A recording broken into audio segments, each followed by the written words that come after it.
भाई ये क्या मैच था। मुझे नहीं लगता मैंने इससे ज्यादा इमोशंस फील किए होंगे इन अ फुटबॉल मैच।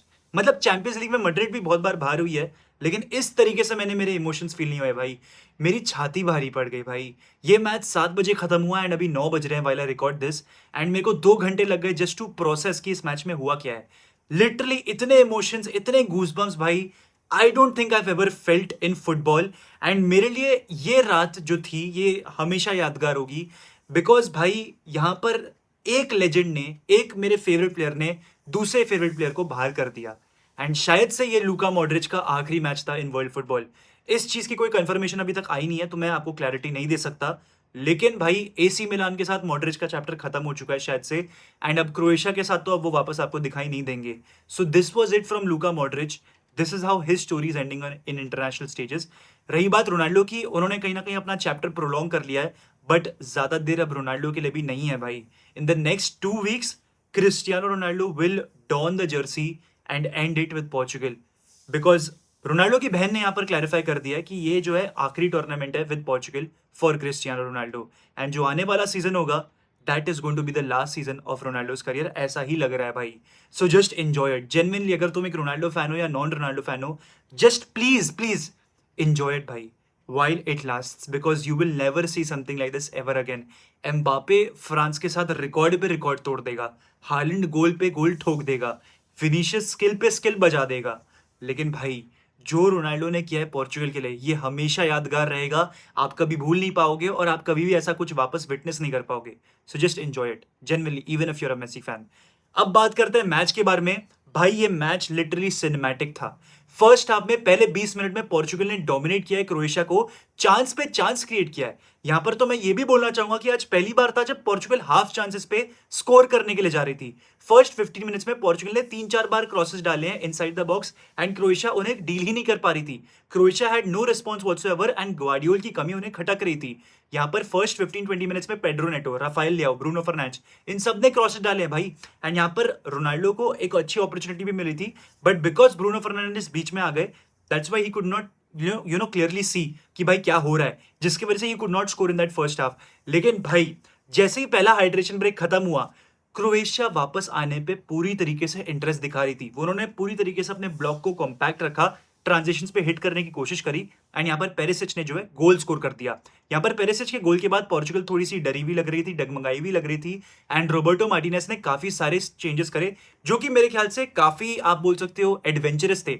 बिकॉज यहाँ पर ब्रूनो फर्नांडिस, विटीनिया, ऐसे प्लेयर्स को बेंच करने का कोई भी मैनेजर सोच नहीं सकता, लेकिन रोबर्टो मार्टिनेज ने वो करके दिखाया एंड वो काम कर गया। यहाँ पर मार्टिनेज के tactics when he starts the game वो जेन्युइनली बहुत क्वेश्चनेबल है भाई। बिकॉज आप कैसे स्टार्ट कर सकते हो राफाएल लियाओ को, पेड्रो नेटो को आफ्टर सच स्टिंकर्स। आई नो उन दोनों ही प्लेयर्स ने अच्छा खेला है आज के मैच में, लेकिन भाई जिस तरीके से वो लोग खेलते आए ना in the previous matches, it's genuinely questionable. आप कौन से साहब को स्टार्ट क्यों नहीं दे रहे, आप ट्रिंकाओ को क्यों नहीं खिला रहे? These are questions that need to be answered.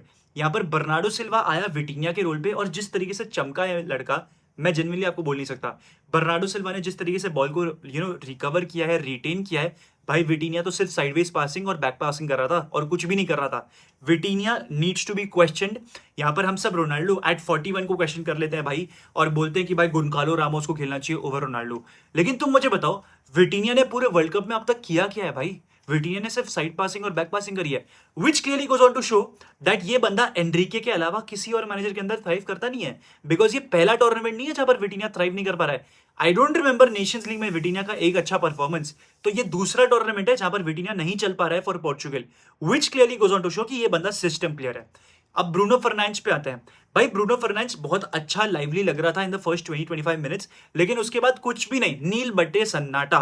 यहाँ पर बंदे से एक्सपेक्ट किया जाता है कि ये चांस क्रिएट करे, लेकिन ये तो चांस खाने पे लगा पड़ा है भाई। यहाँ पर इसने रोनाल्डो को ब्लॉक कर दिया, उसके विजन को, and ultimately he went for his own chance. अगर वो रोनाल्डो पे बॉल फॉल करती तो he would have converted definitely. तो यहाँ पर अल्टीमेटली ब्रूनो फर्नांडिस का रोल डिफाइन करना बहुत जरूरी है एंड रॉबर्टो मार्टिनेज ने बहुत अच्छा करा उसको बेंच करके। I genuinely say that.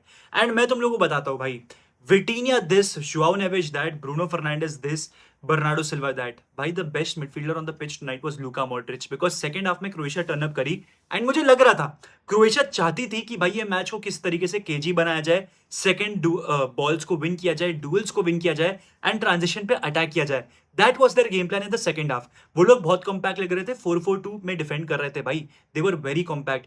वो मॉड्रिच को यूटिलाइज कर रहे थे by playing in those passes from the deeper areas and वो लंबे लंबे vertical passes and पेरिसिच की runs, आपके बुडिमीर की runs वो काफी काम आ रही थी इन दिस. तो यहाँ पर क्रोएशिया ने बहुत अच्छा खेला है, कूडोज टू देम. लेकिन पोर्चुगल ने जिस तरीके से कमबैक किया भाई, ये वाकई में काबिल तारीफ है. यहाँ पर बहुत लोग क्वेश्चन कर रहे थे कि यार रोनाल्डो ने तो कभी वर्ल्ड कप नॉकआउट में गोल नहीं मारा. भाई मार दिया, आज तो मार ही दिया. पहला जो गोल था जो ऑफसाइड के लिए रूल आउट कर दिया गया, यहाँ पर रोनाल्डो ने बहुत प्यारी फिनिश करी है और जिस तरीके से कंट्रोल किया था बॉल को, that was absolutely world class. और जो पेनल्टी भी स्कोर करी है एट द क्या 75th मिनट आई थिंक, नहीं 68th मिनट में जो पेनल्टी भी स्कोर करी गई है बाय रोनाल्डो, वो क्या क्रेजी पेनल्टी है भाई. आप ट्रेल कर रहे हो, this is probably the last penalty, last goal scoring opportunity in your world cup, last world cup. उसमें आप सेंटर ऑफ द नेट में स्कोर कर रहे हो भाई. कितना ऑरा है भाई रोनाल्डो का to do that, because I don't think कोई और प्लेयर कभी ऐसा कर सकता है. सेंटर ऑफ द पिच पे, sorry centre of the goal पे मारना, ये कोई आसान काम नहीं है भाई. It takes balls and Ronaldo ने आज वो दिखाए हैं. तो यहाँ पर रोनाल्डो की आज परफॉर्मेंस मेरे ख्याल से टॉप नॉच थी, I will not deny that. And यहीं पर अगर मैं बात करूँ राफेल लियाओ की, उसके पास मोमेंट्स थे. यहाँ पर उसने एक असिस्ट प्रोवाइड करी टू गोंजालो रामोस जो कि एब्सोल्युटली वर्ल्ड क्लास थी. लेकिन all together after the 25 minutes Rafael Leao बहुत क्लूलेस लग रहा था. उसने ज्यादा कुछ नहीं किया ऑन द पिच. एंड यहीं पर अगर मैं पेड्रो नेटो की भी बात करूं, उसकी भी परफॉर्मेंस फर्स्ट हाफ के बाद काफी खराब लग रही थी. यहां पर रोबर्टो मार्टिनेज को स्पेन के लिए पूरी तरीके से तैयार रहना पड़ेगा, बिकॉज ये पिछले साल की नेशंस लीग वाली स्पेन नहीं है. ये एक डिफरेंट टीम है जहां पर मार्क कुकरेया बहुत सॉलिड फॉर्म में है, मिकेल ओयारज़ाबाल गोल पे गोल दाग रहा है, और इनके पास लमीन यमाल तो है ही, उस पर मुझे टच अप ऑन करने की भी जरूरत नहीं है. एंड अगर कुछ नहीं तो पेड्री तो गेम को कंट्रोल कर ही लेगा. स्पेन के खिलाफ ना मैं उस पर अलग से डिटेल वीडियो बनाऊंगा. लेकिन भाई मैं एक चीज क्लियर कर देना चाहता हूं, Pedri is actually better than Vitinha. जी हाँ दोस्तों, बिकॉज पेड्री डिफरेंट मैनेजर्स के अंडर थ्राइव कर चुका है. आप बात कर लो लुइस एनरिके की इन स्पेन, लुइस दे ला फुएंटे की, आप बात कर लो हांसी फ्लिक की, शावी की. He is done it under 4 managers. Vitinha is only done under 1 manager. Yes, he is one under that 1 manager, that's no doubt about that. लेकिन Vitinha ने जो है थ्राइव नहीं किया है under a different system, which clearly goes on to show that he might be a system player. And यहाँ पर Roberto Martinez को चीज़ें बदलनी पड़ेगी या फिर ट्वीक करनी पड़ेगी फॉर विटिनियाज नीड्स. तो वो चीज़ भी देखनी पड़ेगी भाई, बिकॉज ये एक बहुत बड़ा वरी है. अगर आपका एक ऐसा प्लेयर है आपकी टीम में जो कि बैलन डोर के टॉप 3 में आता है एंड वो चल नहीं पा रहा है, ये बहुत बड़ा वरी है. अगर डिफेंस की बात की जाए तो भाई, तो डिफेंस ने भी आज लेट डाउन नहीं किया आज सच. पोर्चुगल की डिफेंस ने ऑल्दो ऑब्वियसली 3 ऑफ साइड गोल क्रोएशिया ने मारे भाई, जो कि जेन्युइनली मैं बोल रहा हूँ भाई, डियोगो जोता ने ही कुछ ऊपर से चमत्कार दिखाया भाई, कुछ यहाँ पर ब्लेसिंग्स दी है अपनी to these Portuguese players. Otherwise खत्म थी भाई आज तो पोर्चुगल. 3 ऑफ साइड गोल कौन मारता है भाई in a match, literally 3 off side goal, जिसमें से एक तो बहुत ही ज्यादा क्वेश्चनेबल लग रहा है. लेकिन मैं तुम लोग को क्लैरिफिटी उसका भी दे देता हूँ, रूबेन डियास का हाथ कभी भी टच नहीं किया टू दैट बॉल. एंड वहीं पर अगर मैं उस क्रोएशियन प्लेयर की बात करूँ तो उसकी मुंडी टच हुई है एंड उस पर बॉल का सेंसर कॉन्टैक्ट भी आया है. तो यहाँ पर क्लियर कट है कि वो गोल ऑफ साइड है एंड ग्वार्डियोल का गोल तो स्टैंड करना ही नहीं चाहिए था. पहले 2 गोल तो माइल्स ऑफ साइड थे भाई, तो उसमें तो कोई डाउट ही नहीं है. तो ये मैच लिटरली फायरवर्क्स था. Roberto Martinez still has a lot to figure out. अगला मैच स्पेन है. ऑनेस्टली मैं थोड़ा डरा हुआ नहीं हूं, बिकॉज स्पेन एक ऐसी टीम है जो कि पोजेशन रखती है एंड पोर्चुगल को एक ऐसी टीम के सामने दिक्कत उतनी नहीं पड़नी चाहिए, बिकॉज यहाँ पर एक ऐसी टीम जो ट्रांजिशन में पोर्चुगल पे आएगी उसके सामने पोर्चुगल को दिक्कत पड़ेगी, लाइक अ मोरक्को टीम और अ फ्रांस टीम.